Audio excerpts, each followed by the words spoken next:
Здравствуйте, дети! Здравствуйте, учитель! Дети, прежде чем начать наш урок, давайте определим ваше сегодняшнее настроение. Перед вами лежат стикеры настроения. Выберите стикеры, которые указывают на ваше настроение. Я думаю, будет больше солнышка, чем облачко. Так, взяли, да?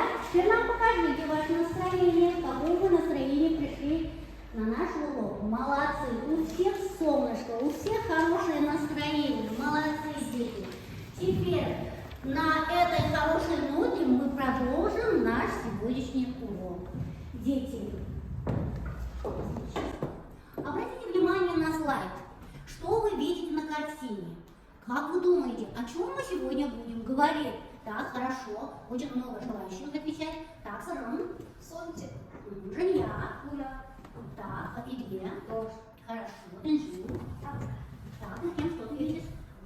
Все это обозначает что? Погоду обозначает, да, дети? Хорошо. Значит, сегодня мы на уроке будем говорить о погоде, а еще и о климате. Сегодня на уроке вы узнаете, что такое климат и чем он отличается от погоды. Познакомитесь с разрядами числительных, научитесь различать простые, сложные, составные числительные и правильно употреблять их в речи. Давайте, дети, прочитаем эпиграф нашего урока. Английский писатель, журналист, юморист Марк Твен дал такое определение следующим понятиям: климат и погода. Климат – это то, что мы ожидаем, а погода – то, что мы получаем. По ходу урока мы убедимся в точности этих определений.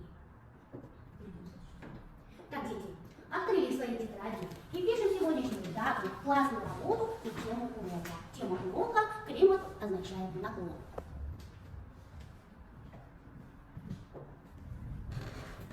Для того, чтобы выполнить наше задание, я вас разделю на две группы, на две подгруппы. Значит, первая пара будет первой группы, вторая пара будет второй группы.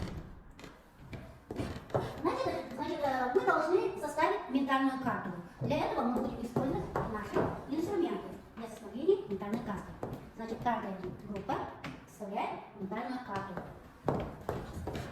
Для текста упражнение 4. Так, давайте работаем в группе, дети, помогаем. Значит, работаем сообща между собой.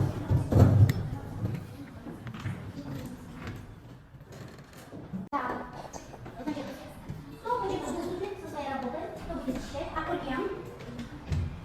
Климат в Казахстане. Климат в Казахстане низкоконтинентальный. Летний период сопровождается весьма засушливой погодой. Зимний период. Зима практически не снежная и достаточно холодная.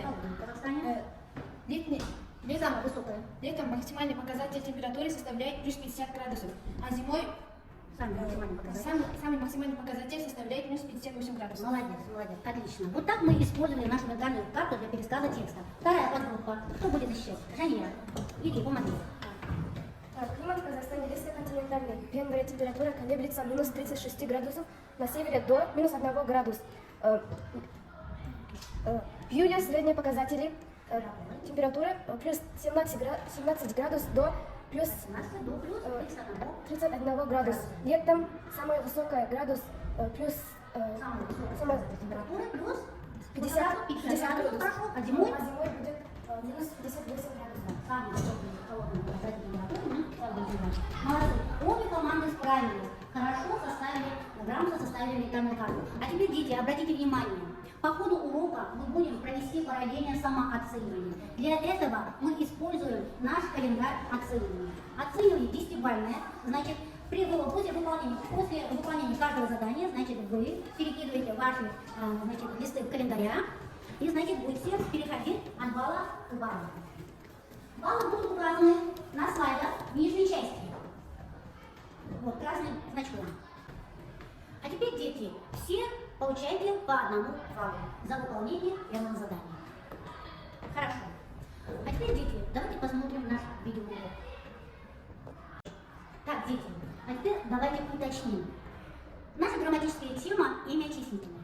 Что такое имя числительное? Имя числительное – это самостоятельная часть речи, которая обозначает количество и порядок предметов при счете.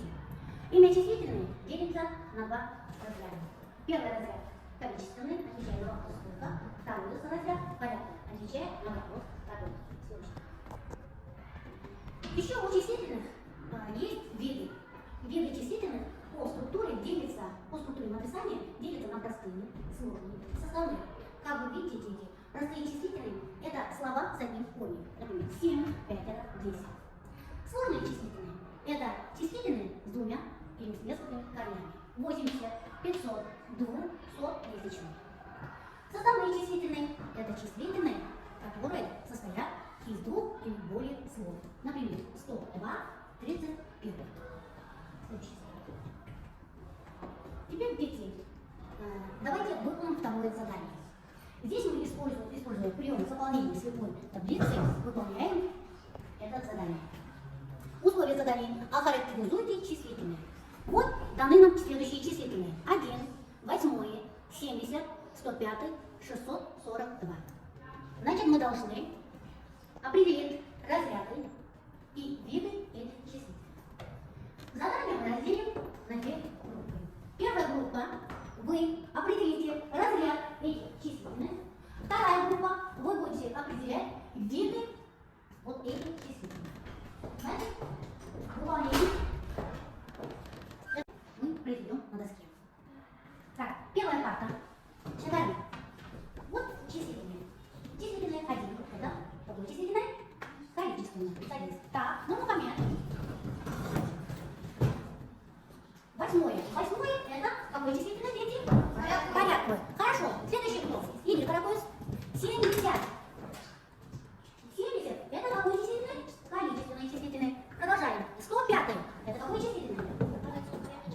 105. Порядковое числительное. Молодцы. И затем самое последнее у нас 642. Это у нас количественное числительное. Молодцы. Значит, первая группа сделали свои работы. Вторая группа. Определяет вид числительных. Жилья. Какое числительное? Один простой. Один простой числительное. Сам.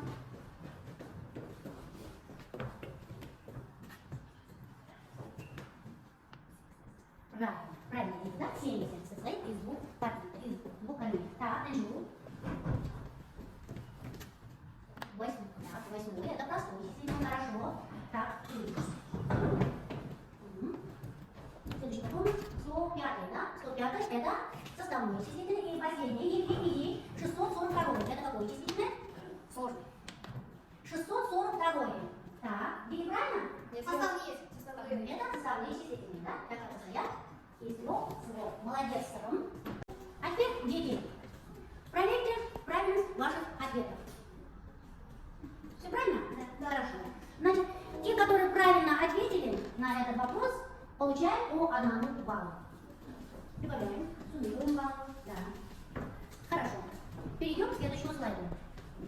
Дети, еще мы должны знать, синтаксическая роль числительных предложений разнообразна. Среда – третий день недели. Здесь слово «третий» числительное. Предложение играет роль определения, так как отвечает на вопрос «какой?». Во втором примере 3 – нечетное число. Здесь слово 3 числительное. Предложение играет роль одержащая, так как отвечает на вопрос «что?». Третье предложение. Занятия в школе начинаются в 8 часов. Здесь числительное 8 в составе обстоятельства, так как отвечает на вопрос «когда?». Когда начинается занятие в школе. Еще, дети, мы должны запомнить, нам следует отличать числительные от других частей речи с числовыми значениями. Числительные можно записать и словами, и цифрами, а другие части речи только словами. Обратите внимание на эти примеры. В первом примере мы забрали клинишко числительное 3, мы можем записать и словами, и цифрами. А в следующих предложениях здесь выделены слова, они не являются числительными, так как мы не можем их записать цифрами. Значит, они другие части речи. По зимней дороге несла стройка лошадей. Стройка здесь существительная. Он без усилий выполнил тройное сальто. Здесь выделенное слово не числительное, а прилагательное. Мы решили устроить наши силы. Здесь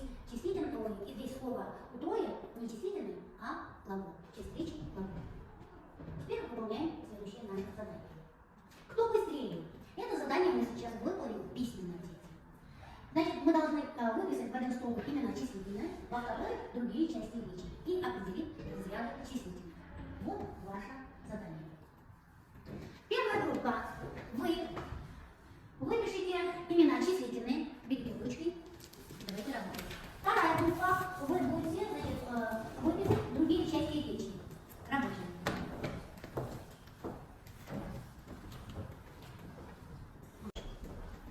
Если вы закончили, давайте проверим.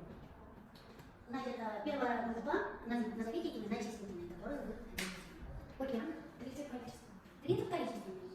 500 количество. 500 количественные. Хорошо. 70 простые. Количественные или порядковые? Порядковые. Хорошо. 100. Шагарам. 100. Разряд. Определи разряд. Количественные или порядковые? Конечно, количественные. Да? Хорошо. Мухаммед. Число 7. Количественные. Молодцы. Определили разряды. Числительных. Теперь, какие другие части речи вы выписали? Так, назовите другие части речи. Пятерка. Существительное разбивается на глагол. Глагол. Хорошо. Зарым. Словение. Прилагательное. Втроем. Втроем наречие, да? Ага. Часть речи наречие. Евгения. Дворник. Имя. Существительное. Двойник. Имя. Существительное. Анжу. Двойка. Имя. Угу. Глагол. Твой – это глагол. Молодцы. Значит, давайте проверим наши ответы. Следующий давайте. Так. Проверьте ваши ответы.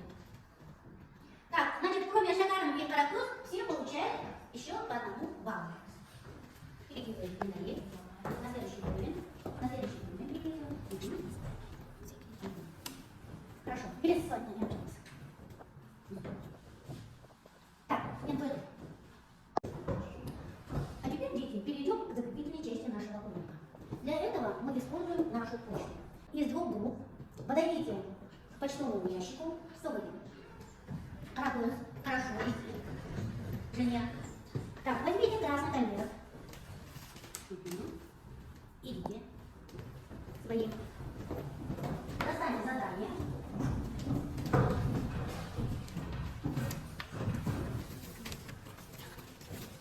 Внимательно изучите все карточки, изучайте все карточки и составляем нашу диаграмму Венна.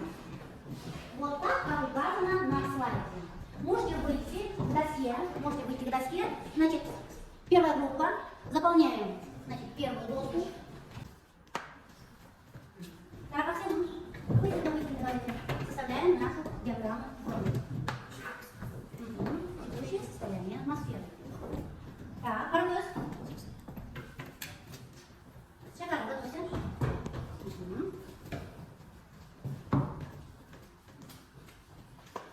Хорошо. Так, кто у нас остается? Так, первая группа уже составили свою диаграмму. Вторая группа. Приступаем к работе.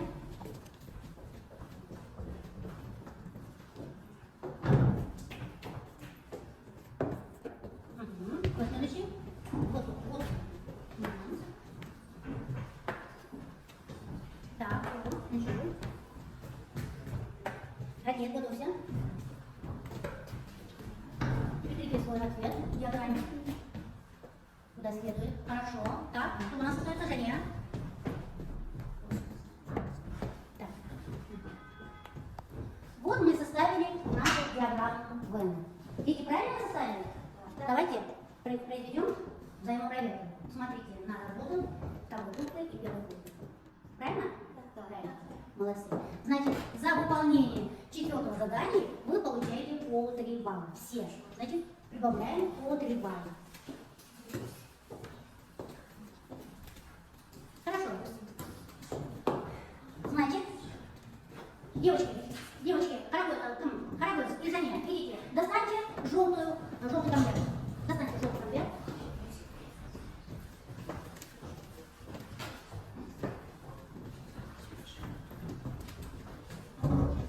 Это задание. Зайдите на следующий. Так, дети, значит, используя прием облака слов, мы выполним следующее наше задание. Мы должны собрать пословицы с числительными. Посмотрите на ваши листы, подумайте, сколько пословиц вы сможете собрать.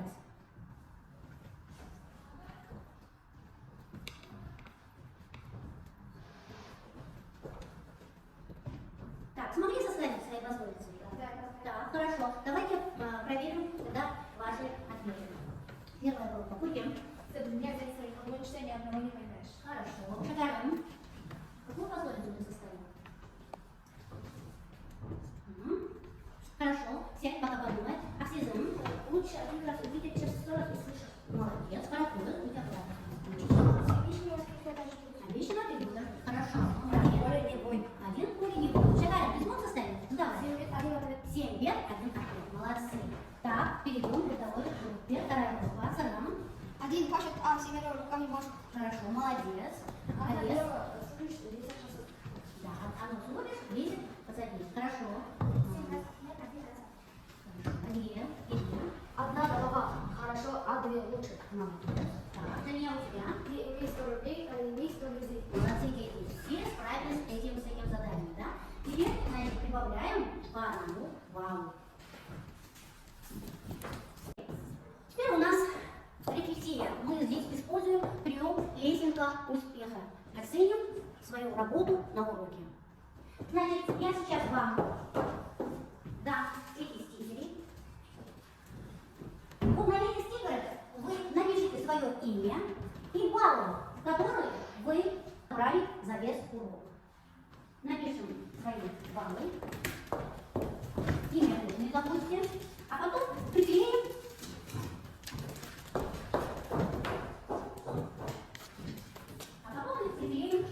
на нашу линию. Так, записываем. Еще баллы. Тоже указываем баллы. Хорошо, сын закончил. Встань, сын. Так, сколько у тебя баллов? 9. 9 баллов. Или прикрепи. Куда ты прикрепишь?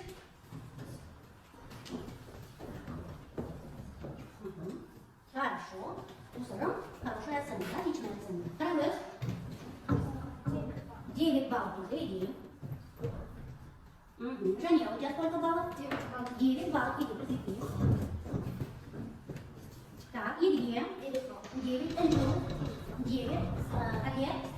9, молодцы. Значит, все сегодня работали на отлично. Хорошо, первая группа. Курген, сколько ты баллов набрала? Молодец, 10 баллов, самый максимальный балл сегодня у Курген. Хорошо, следующий, Оксизм, 10. 10 баллов, молодец. И у Оксизма тоже.